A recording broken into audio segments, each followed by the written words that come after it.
apabila itu dipaksakan jadi aturan publik, gitu loh. Tidak menjadi problem. Jadi sekarang ini banyak orang Kristen yang kemudian juga salah tafsir. Sampai ada yang mengatakan kita perlu mengamandemen Alkitab. Apa itu mengamandemen Alkitab itu? Artinya apa? Teks-teks yang eksklusif itu dibuang karena itu hambatan toleransi. Tidak pernah ada hambatan toleransi.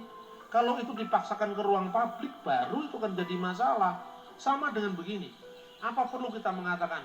Kita menghilangkan klaim-klaim eksklusif dari setiap hak individu. Tidak mungkin pernah ada. Manusia itu bukan sekedar makhluk sosial tapi juga makhluk individual. Ada banyak yang overdosis dalam mencari solusi tentang toleransi beragama. Itu contoh misalnya, kalau klaim saya mengatakan istri saya yang paling baik, paling cantik, eksklusif kan? Apakah itu salah? Apakah ruang pribadi, ruang privat seperti itu tidak boleh ada dalam hubungan kita dengan orang lain? Tetap harus ada. Anda mengatakan suamiku yang paling cakep di dunia, tidak salah. Wong itu relatif.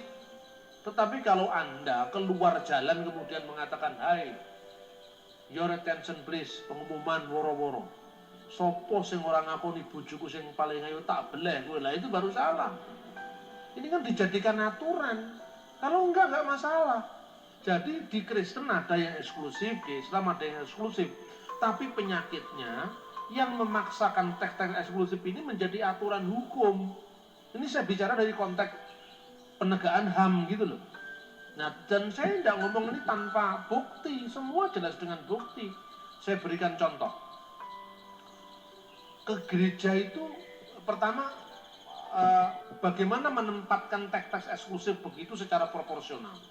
Kalau di Kristen punya ayat, tidak seorang pun yang sampai kepada Bapa kalau tidak melalui aku.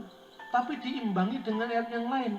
Berikanlah kepada Allah yang wajib kamu berikan kepada Allah, dan kepada Kaisar yang wajib kamu berikan kepada Kaisar. Ini ayat favoritnya Bung Karno, yang mengilhami bagaimana bahwa agama harus kita kembalikan kepada singgasana hati nuraninya rakyat. Agama tidak bisa dijadikan aturan negara. Clear, selesai. Sejak dulu yang namanya Tambunan Laimena mengakui Yohanes 14 ayat 6, tapi masih bisa bersama-sama berangkulan dengan Kiai Haji Maskur, dengan tokoh-tokoh Islam yang lain. Kenapa itu dipersoalkan sekarang? Nah, menurut saya kadang-kadang solusi orang-orang Barat yang kagetan, karena pluralisme itu di Barat kan memang baru abad terakhir ini. Sementara di Timur pluralisme itu sudah makanan sehari-hari, sehingga kita tidak perlu ikut-ikut kaget seperti orang Barat. Nah, itu yang pertama. Dalam Islam sekarang, inna dinahi indalil Islam, boleh, tetapi jangan dipaksakan jadi hukum negara. Nah, ketika the Universal Declaration of Human Rights pertama kali diucapkan atau dideklarasikan tahun 1948, saya bertanya negara mana yang pertama menolak deklarasi HAM itu? Arab Saudi. Kenapa Arab Saudi?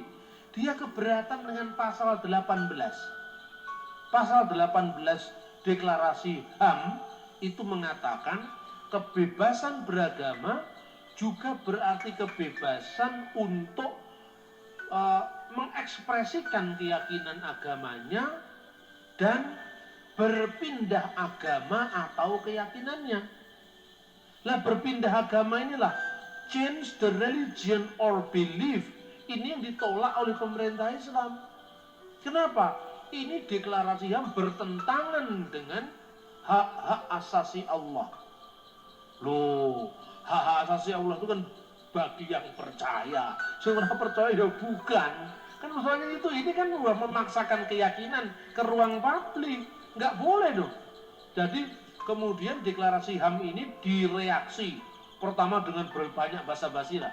Kalau saya sering diundang ceramah oleh kesbang linmas hampir seluruh Jawa Timur. Saya pernah diundang kesbang linmas di Bangkalan, di Kota Blitar, Pasuruan, di Banyuwangi, di Jember, di Kota Malang saya malah jadi pembina. Sering tidak hadir tapi selalu dibayar saya. Karena saya yang ikut merumuskan itu, jadi ada ruang royaltinya untuk merumuskan itu. Saya bilang begini, kan sekarang ini banyak orang ngomong HAM itu ngeritik Barat tapi nggak punya dasar gitu loh. Kebebasan di Barat hanya mengandung HAM, tidak mengandung TAM dan KAM. Apa TAM dan KAM? Hak asasi manusia harus diimbangi dengan kewajiban asasi manusia dan tanggung jawab asasi manusia. Loh, deklarasi HAM Barat itu merumuskan konsep, tidak meneruskan tanggung jawab etis, makanya tidak mengandung TAM. Tapi bahwa kritik Islam ini, hak asasi gaya Barat itu hanya menuntut hak, tapi tidak melindungi mereka yang dilanggar haknya. Ini saya kira kritik-kritik yang menurut saya tidak terlalu mendasar. Karena apa? Ternyata muara kritiknya pasal 18 tadi. Dulu pasal 18, ya. Karena dalam Islam itu ada aturan tentang ridha. Tindak pidana pindah agama. Loh, pindah agama kok tidak pidana itu bagaimana? Hampir semua negara-negara Islam, Kuwait, Saudi Arabia, kemudian Mesir tidak ada hukum tertulisnya. Saya pikir Yordan ada. Itu hampir semua mengandung begini. Ada hadis Nabi Muhammad yang berbunyi, man badala dinahu faktuluh. Barang siapa mengganti agamanya harus dibunuh. Ada ayatnya itu. Dan ini yang disebut hak-hak asasi Allah. Jadi kemudian, loh, kalau murtad itu harus dibunuh karena dia telah melancarkan peperangan dengan Allah dan Rasulnya. Loh, nah ini kan soal keyakinan yang masuk ke ruang publik. Tidak boleh ada ini. Terus saya ditanya, waktu di beberapa pembinaan di lingkungan Kesbang Linmas di beberapa kota dan kabupaten, saya ditanya, Pak Bambang ini seorang sekularis. Iya, saya seorang sekular. Dan saya bangga jadi seorang sekularis. Karena seorang sekularis adalah seorang humanis yang tidak pernah membunuh orang karena beda pendapat soal agama. Tadinya aku pun dulu puluhan tahun yang lalu mensinisi Bambang Nurseno. Karena waktu itu berbicara tentang Kristen di timur sana.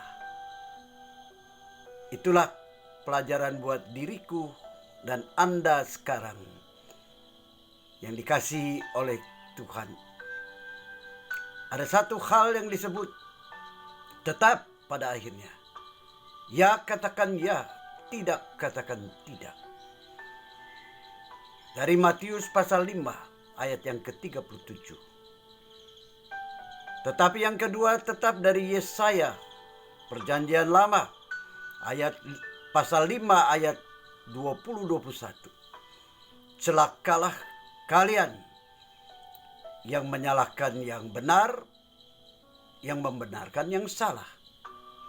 Celakalah kalian yang membenarkan yang jahat, menyalahkan yang benar. Di situ ada sesuatu hal yang saya bagikan dan terima kasih.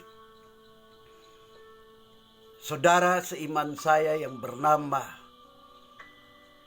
Dr. Aristarkus, yang sukses di dalam kejujurannya, kepintarannya, membuat yang namanya Universitas Kristen Jakarta, UKRIDA, menjadi tempat yang terbuka. Sehingga pada waktu saya sowan kepada adik kelas saya yang memang seumur, Aristarkus dari gereja Menolit, Bukit Moria. Jadi dekat-dekat dengan yang juga Demak mungkin ya. Yang memang pada waktu saya juga mengikuti sejarah Demak dan si Felix Xiao zaman dulu, yang bernama Raden Patah atau Jinbun, yang memang di dalam dunia elektronik seperti ini tidak bisa ditutup-tutupi terus. Kedustaan melalui keyakinan itu.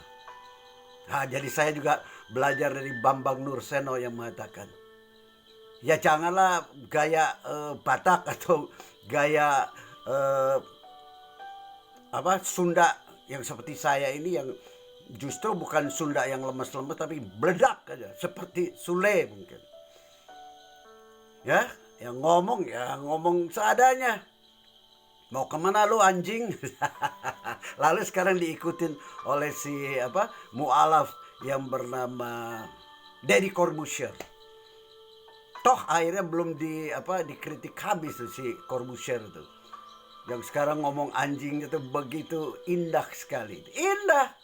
Tapi buat orang munafik yang pura-pura halus seperti pejabat gak bener itu, wah, itu nista.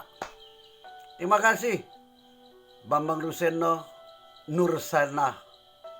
Ada yang mengkritisi saya juga, berkata bukan Nursena. Ya saya bilang dia orang dari Jawa kan Nursena ditulisnya, tapi dilafalkannya menjadi Nurseno.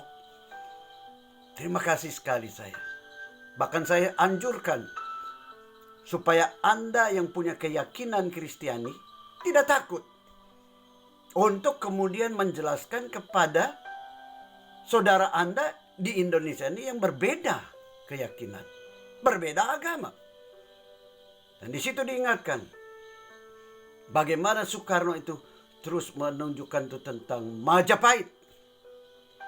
Majapahit jelas disebutnya adalah satu kekuasaan dan kekuatan yang Hinduisme. Tetapi dari situ kemudian diakui juga bahwa Raden Patahlah yang berkhianat kepada bapaknya sendiri. Karena keyakinan itu. Seolah-olah bapak pun bisa dibunuh. Dikhianati. Jika kalau tidak salah yang namanya Prabu Wijaya, saya sudah lupa. Tapi bapaknya si Jinbun Raden Patah, yang diakui juga bahwa ibunya itu dari Tiongkok. Bahkan ada juga seorang habaib yang memang lebih jujur mengatakan, yang membawa Islam ke Indonesia itu ya orang Tiongkok. Nah, itu yang saya tidak tahu terlalu dalam. Tetapi dalam kekritisan seperti yang dituntut oleh yang namanya ateis, yang dicintai oleh para radikalis, Rocky Gerung itu dikatakan Indonesia tidak akan mencapai yang namanya bentuk kebahagiaan, kesejahteraan. Kata si Rocky Gerung yang saat ini juga kehilangan nalar. Pintar, tapi jadi ular. Mengikuti ular hijau. Ya, di mana ya kadrun-kadrun Refli Kadrun, Her Subeno, Karni Elias yang tetap juga memakai selimut-selimut halus, tetapi di dalamnya banyak bulusnya. Maka melalui Bambang Nursenoka, Anda saya anjurkan untuk melihat dan terus mengikuti bagaimana pada akhirnya memang ternyata ya yang namanya Bambang Nurseno itu fundamentalis seperti Eka Dharma Putra. Seperti yang kemudian juga saya sebutkan tadi, Aristarchus. Sehingga dokter-dokter umum, dokter-dokter badan dari Malaysia itu bisa mempercayakan masternya di yang namanya Universitas Kristen Jakarta, UKRIDA. Dan saya bangga karena saya ada ikatan moral Kristiani dengan Aristarchus itu. Walaupun saya tanya, Riz, setelah kamu turun dari rektor, masa depan dari UKRIDA bagaimana? Tetap dia mengatakan bahaya kalau jatuh ke tangan-tangan orang yang hedonistik. Kalau jatuh ke tangan-tangan orang yang kemudian bernapsu untuk bertakhta. Dan puji Tuhan Aristarchus menjadi seorang rektor yang sukses, tetapi hidupnya sederhana. Bukan menjadi seorang penginjil yang jadi pendeta, hidupnya itu bagaikan konglomerat. Cinta Lamborghini, cinta Mercy, cinta Babel yang tadi Nurseno katakan dengan bagus juga. menyindir dengan gaya intelektual yang tidak dimiliki oleh yang namanya Rocky Gerung. Ngomong dungu seenaknya, Jokowi dungu. Ya, kalian yang bertentangan dan dia disebut goblok. Ya itulah Rocky Gerung. Yang pinter-pinter dan memang pinter tetapi jadi ular. Ini mungkin pelajaran baik juga buat Refri Kadrun, Hersubeno, Karni Elias. Kembangkanlah kejujuran agamismu. Kembangkanlah cinta kasih nasionalmu. Dan ini juga bagus buat Felix Xiao, keturunan dari Jin Bun yang namanya Raden Patah. Saya harus berkata haleluya, Allahu Akbar.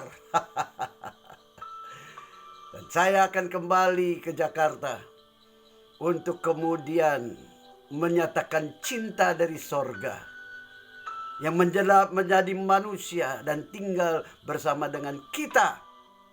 Kemana saya pergi? Saya sudah titip juga agar Bang Luhut yang umurnya 1 tahun di atas saya, untuk kemudian memberikan saya boleh secara hak saya untuk dikarantina di Wisma Atlet yang tidak berbayar. Karena saya seorang ulama Kristiani yang duitnya cekak. Dan itu diakuin oleh seorang saudara seiman saya dari daerah Kebayoran. Iya, Andi, memang kamu pendeta kere. Thank you, kakak rohaniku dari Kebayoran. Kasih tahu, bahwa si Andi pasti pulang ke Jakarta. Pasti pergi ke yang namanya Banten yang disebutkan masyarakatnya yang begitu agamis tetapi tidak berbahagia. Sama dengan Jakarta yang memenangkan gak bener yang begitu sangat-sangat santun. Biarlah saat ini Anda dengan saya juga boleh kemudian kita bersama-sama untuk menyatakan kasih Tuhan. Selamat persis ya, menjadi background musik itu habis. Tuhan memberkati. Jangan keyakinan Anda dipublikasikan sehingga saat ini Anda lihat justru berbicara tentang apa yang disebut ya, cinta agamamu, tetapi dipublikasikan sebegitu macam anak kecil, menjadi sesuatu yang munafik, bahkan musyrik. Dan akhirnya di dalam keyakinan Anda beragama, Anda tega membunuh dan yakin bahwa membunuh itu masuk sorga. Aneh bukan? Jadi siapa bilang salah? Kalau toh misalnya Mao Zedong, orang dari Tiongkok yang Anda sebut Cina itu, Karni Elias tidak pernah mengatakan Tionghoa dan Tiongkok. Itu juga pertanda keyakinan Karni Elias tentang siapa dirinya.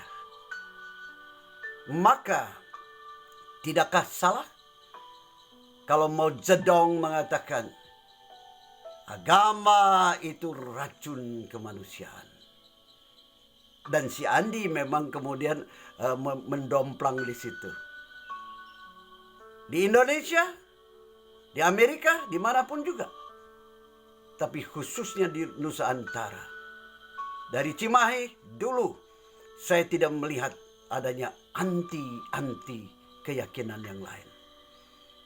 Bagaimana Mak Icih dari bilangan Lebak Saat di Cimahi, justru pada waktu beliau puasa itu, sebelum hari Lebaran, Mak Icih membawa seekor ikan emas gede. Karena dulu ikan emas itu gede-gede. Lalu diberikan kepada bapak saya yang bernama Go Gian Leong yang berganti nama Surya Jaya. Sampai satu saat memang saya disebut, oh apanya Om William Suryajaya, ya masih ada saudara? Masih, saya bilang, sembari saya sinis. Tidak pernah saya berbangga-bangga dengan apa yang disebut saudara orang kaya. Karena memang saat ini juga bagaimana orang kaya konglomerat itu cenderung menjadi penjahat. Penjahat beragama. Tengok bagaimana yang namanya Meikarta yang kemudian di situ orang Kristen berani tega menyogok bupatinya. Tidak berbeda dengan di Jawa Timur. Basuki. Ya, yang disebut kepala pendeta-pendeta. Yang senang juga berkata, God speak to me. Roh Kudus menguasaiku. Ke Amerika pun dengan mengatakan Roh Kudus yang memimpin aku. Tetapi visanya visa bodong. Itu fakta. Keyakinan yang dibombardir secara umum itu menjadi racun kemanusiaan. Dan saya saat ini kemana-mana berjalan, jalan kemana saya. Ketemu orang dari India yang beragama Sikh, saya doakan. Bertemu dengan orang yang namanya Mormon. Karena justru Redland di mana saya tinggal tuh ada sebuah gereja yang namanya gereja Mormon. Mau nginjili saya injili dengan kasih. Lalu saya bilang, I know you, but I want to pray for you. Dan saya berdoa langsung. Kaget-kagetan dia. Ketemu orang Advent. Ya, yang selalu melecehkan yang namanya hari Minggu ibadah. Ya memang betul Bang Nurseno. Saya nggak mau berdebat. Berdebat kacau. Dengan Stephen Tong juga. Dengan Lumo Indong. Dengan Jeffrey Rahmat kak. Ya, atau dengan si siapa tuh namanya? Debbie. Nggak perlu berdebat lah. Karena ada yang namanya Alkitab. Yang menjadi fondasi saya. Reform. Tetapi ada yang mengatakan bahwa reform saya itu reform palsu. Jadi di Kristen juga ada radikalisme yang kemudian memang pada akhirnya bisa membunuh. Jadi kalau merebut domba orang lain udah biasa. Halal katanya. Halal Kristiani merebut domba orang lain. Bagi saya, no way. Terima kasih Mas Bambang Nurseno. Anda mencerahkan saya dan saya ingin mencerahkan. Pertama-tama, pendeta Kristen, penginjil Kristen.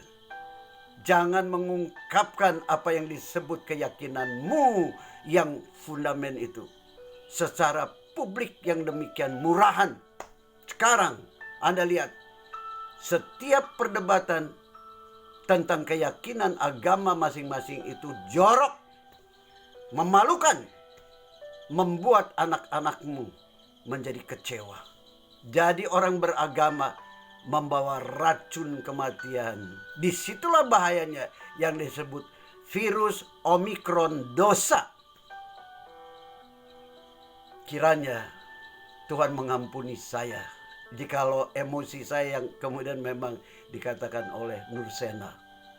Ya katakan ya, tidak katakan tidak. Pada saat saya juga harus berbicara 5 menit di GKI Halimun yang saya cintai, saya tetap harus menyatakan aku cinta kepada jemaat GKI Halimun di Jakarta. Tetapi aku tetap harus mengatakan jangan jadi maling. Jangan menjadi sampah masyarakat.